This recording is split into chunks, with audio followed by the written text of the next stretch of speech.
Alright, for this video I want to go over a sample form 709, which is a U.S. gift and GST tax return, and this is going to be for the 2023 tax year.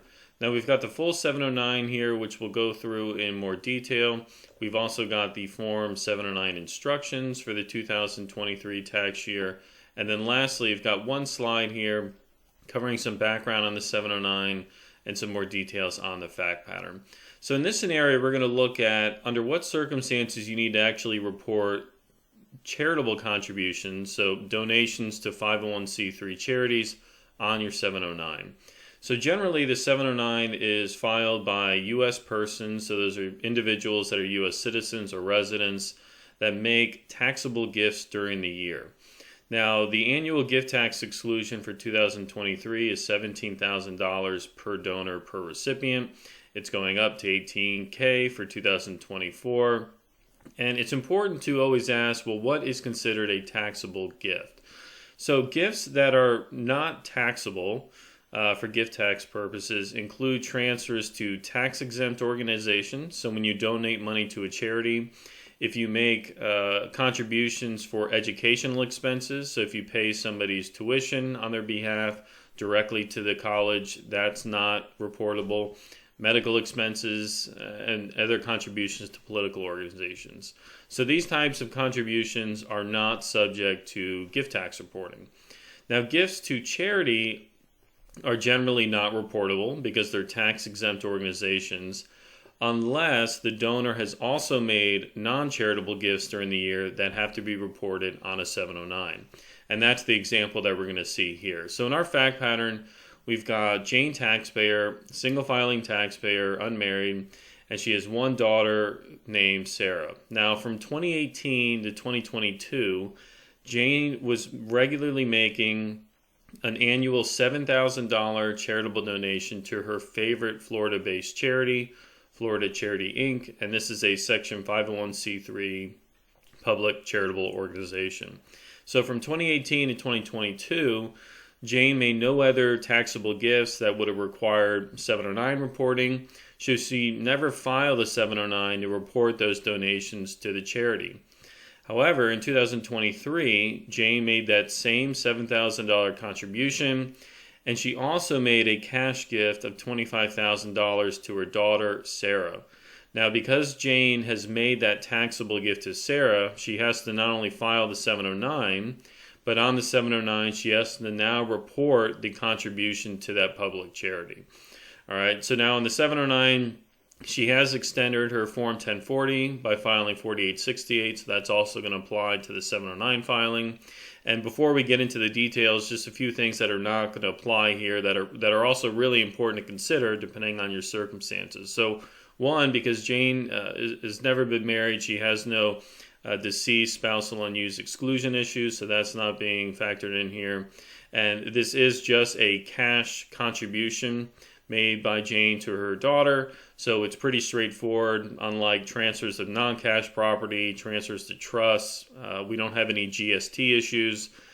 So these scenarios can get substantially more complicated depending on your facts and circumstances. So let's have a look at the 709 and we'll start filling this form out. So at the top here, we input Jane's information as the donor, so her first and last name and her social security number, address, and then where is she a resident. So you should put in the county and state where you're a resident. So she's based in Sarasota, Florida, and then her citizenship is the US of A. Now she did extend her 709, so we marked that box there. Line 8 is blank because she is not deceased yet, right? So during the year, she did not pass away. And on line 10, the total number of donees that's going to be reported on Schedule A is 2. So she made the contribution to the charity, and she made the contribution to her daughter, Sarah. Now, on line 11, she's marked no, and that she has never had to file a 709 before. So this is the very first one. All right, now line 12 is marked no. She's unmarried, so there's no gift splitting elections being made here. So she can skip down to lines 19 and 20. So on 19, no DSU amounts are applying, so that's a no.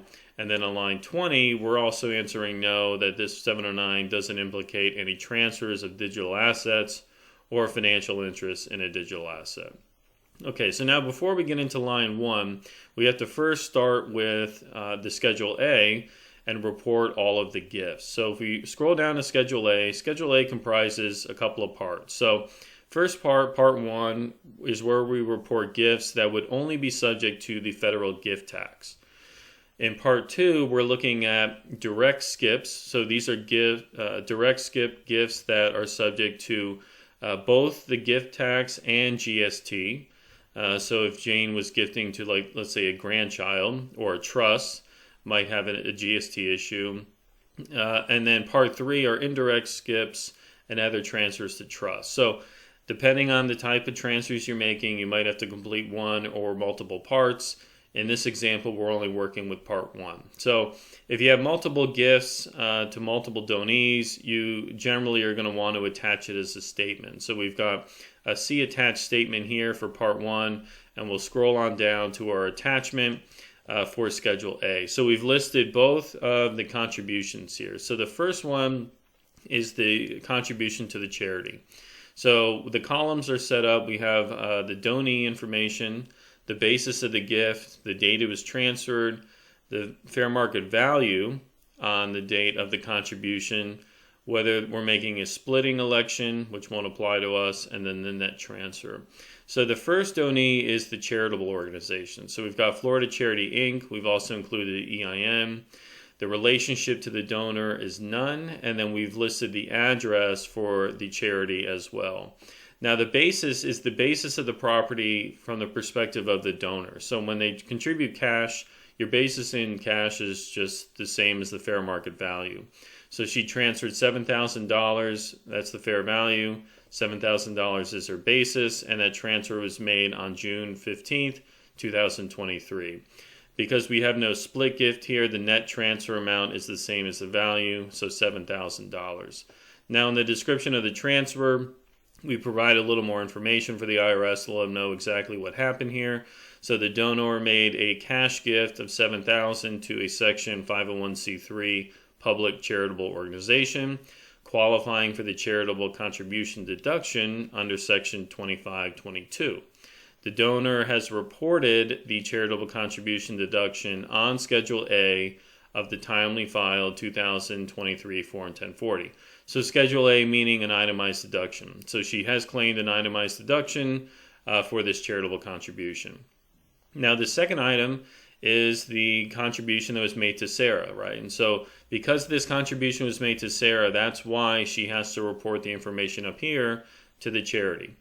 So we've got Sarah taxpayer, the relationship to the donor is she is her daughter, address, $25,000 basis in the cash, the date of gift, the value of the cash on the date of transfer, and so the net transfer amount is the same. Description of transfer, simply a cash gift of $25K. All right, so then we add up the two amounts, and so we get a total that's going to be flowing through to Schedule A, Part 1, Column H of $32,000. So if we scroll back up to Schedule A, Part 1, we've got the $32,000 total amount here reported in Column H. And then now that all of Schedule A is completed, we can move on to Part 4 for the gift tax reconciliation. So line 1, we report the total value of all gifts made by the donor. So this is from above in Schedule A, Column H of Parts 1, 2, and 3. So there's our $32,000 figure. The total annual exclusions for the gifts listed on line 1, we have one exclusion of $17,000. Right, so we're not applying an exclusion for the gifts to the charitable group because they don't get the exclusion. We take the deduction down here on line 7. And the reason for this is because under Section 2522, you're allowed an unlimited gift tax deduction for transfers of money to charitable entities, right? And so we just are going to have the one $17,000 annual exclusion that applies to the gift to Sarah. And then the $7,000 charitable deduction is reported down here. So even though we're including the amount of gift to the charity up here on line 1, we're effectively reversing it out by reporting the exclusion, the charitable deduction on line 7. Now on line 7, you also want to enter the number coming through that applies to the charity. So if we look at the statement, we've labeled the first donee number 1, the second donee number 2, and so that's why on line 7 up here, we've entered number 1 to point towards the IRS the contribution that actually applies for this charitable deduction. So we've got $32,000 minus the exclusion, leaves us with $15,000 of gifts before deductions. We have a $7,000 deduction because we're reversing out the amount of gift to the charitable group, and so we're left with $8,000 of taxable gifts. So we have no GST on line 10, so $8,000 on line 11 is what we have left. Now in Schedule B, remember we haven't made any 709 filings in the past. This is the first one, so we don't have to report anything here in Schedule B for gifts from prior periods. So once we have the $8,000 figure, we can go back to page 1 and report that on line 1 as the total amount coming through from Schedule A. We don't have any prior period gifts from Schedule B, so that line item is blank, and so we're left with the total taxable gifts of $8,000.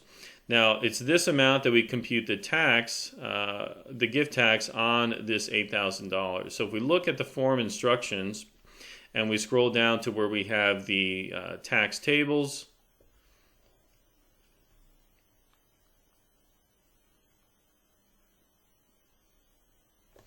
okay, so this is the table for computing the gift tax for the current period.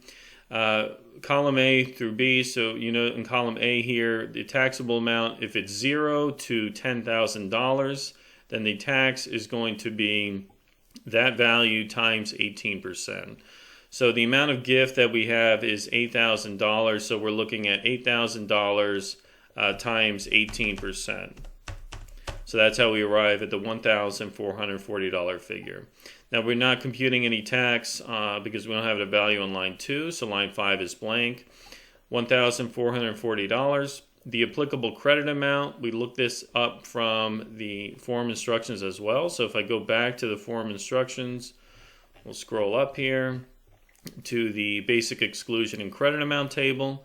So the basic exclusion and the credit amount for 2023, the exclusion amount is $12,920,000, and then the credit is $5,113,800. So $5,113,800 is the amount listed on line 7. We have never filed a return in the past, so we haven't used any credit in prior periods.